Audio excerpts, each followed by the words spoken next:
اکثر لوگ کہتے ہیں کہ خودکشی حرام ہے کیونکہ یہ زندگی اللہ کی امانت ہے،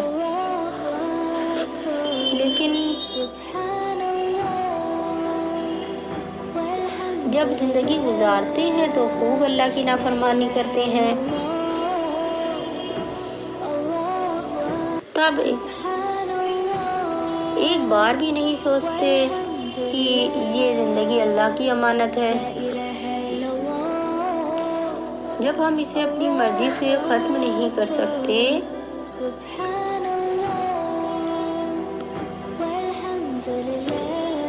تو اپنی مرضی سے اللہ کی نافرمانیوں میں کیسے گزار سکتے ہیں؟